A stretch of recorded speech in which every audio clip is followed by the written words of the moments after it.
After several hours of torment, which ended with pushing the child out of the belly, with forceps, of course, without anesthesia, and hypoxia and torticollis in his son, he was rehabilitated for several months. This is the result of the fact that the doctors did not want to do a C-section for me, Joanna wrote. A woman is a wolf to a woman. Unfortunately, when two men and one woman cheat on one of them, the guys will go for a beer together under the slogan, "She is not worth me and you since she cheats." I was shown how to change and wash a child by a grandmother from the bed next to me, a mother of 3 children, and not by Babesteile, who are in the hospital for this. This is how Joanna recalls postpartum care. On Monday, my friend left one of Warsaw's hospitals with her newborn child. A few days earlier, she appeared in the delivery room with her own birth plan. He was supposed to be in the bathtub and the forces of nature. Everything went awry, and the plan failed, but everything had a happy ending. I described the story in the text. I was at the birth of a friend. It ended with a cesarean, which talked not only about the course of childbirth but also about the pressure to give birth naturally, which other women exert on women. I have received many letters from women.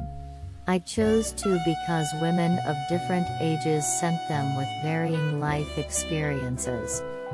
And one of them is not strictly related to the subject of childbirth.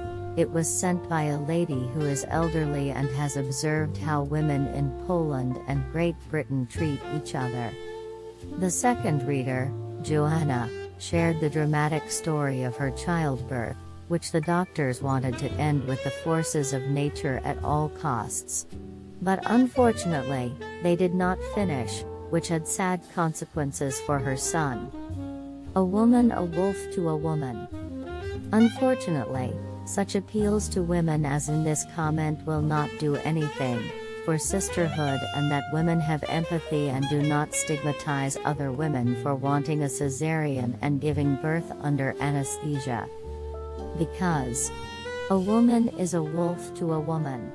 When 2 guys and 1 woman cheat on one of them, they will go for a beer together under the slogan, "She is not worth me and you if she cheats." And they're right, it's logical. And when there are 2 women and 1 man who cheats on one of the women with the other, the women will fight over the man. And they will forgive the man because he, poor guy, didn't know what he was doing. The guy was surprised. Why are these women so inseparable and playing against each other? I think it's a remnant of communism when a woman was just an addition to a man. Many mothers still advise their daughters in style, "You must get a guy because without him you mean nothing, even steal another one if you need to, but have a guy at all costs." This has a disastrous effect on the children. Because mothers don't react when their partner hurts their children to keep a man at home, a man becomes more valuable than a child. It's sad, but we see more and more cases like this in the media. I'm getting older, but in the past, if I had to do something at the office, I didn't put on makeup or better clothes to avoid getting in trouble with the clerks. Otherwise, I wouldn't have done anything. So anyway, these ladies were already smiling from afar at the next person standing behind me in the queue, a man. London is not Poland. It is entirely different. For example, in the UK. I lived and worked in London for 12 years. Being older, between 62 and 74 years old. These women support each other. Only in that country women did not have such communist experiences, neat ration cards and shoe vouchers, fighting for everything. And violence is socially stigmatized in England. In addition, women, if they are victims of violence, also receive full support from the authorities. My letter may not be so closely related to cesarean women. Still, it relates to the final appeal to women to support each other. Grajana. 12 hours of agony. Glad she had a choice. I didn't have it. Instead of a cesarean, which I never even thought about when I was pregnant and which was not my dream, due to complications during childbirth, which resulted from too little amniotic fluid, there was an induction of labor. Foley catheter, cervical massage, oxytocin. Several hours of torment ended with pushing the child out of the belly, forceps, without anesthesia, hypoxia and torticollis in the sun, and rehabilitation for several months. Plus, they made it the worst, not the best, day of my life.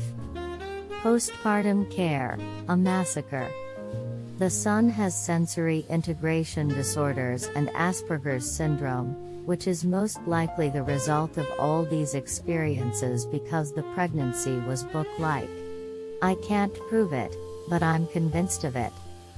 Postpartum care in the hospital was also a massacre, eternal complaints and no help. You are supposed to feed, but no one shows you how. I had a problem with this, and instead of being told that there were special breast pads, they put a bottle of formula milk in me. It was the same with changing and washing the baby. How to do it was only shown to me by the grandmother from the bed next to me, an experienced mother of 3, who had just given birth to the 4th, not the old ladies who are in the hospital for that. I will not have a second child. The doctor wouldn't let me go home until I had pooped. I was barely alive trying to get something out. I lied that something had come up so I could get out of the hospital. It was only when the midwife came home for a patronage visit that she calmed me down. She said that after a forceps delivery, I might not settle for 10 days. That's how it was. 10 days passed, and I only left the toilet happy because it finally worked. All these ordeals meant that I would not have a second child. I have no guarantee that there won't be a repeat of the entertainment, and I don't have the strength for that anymore.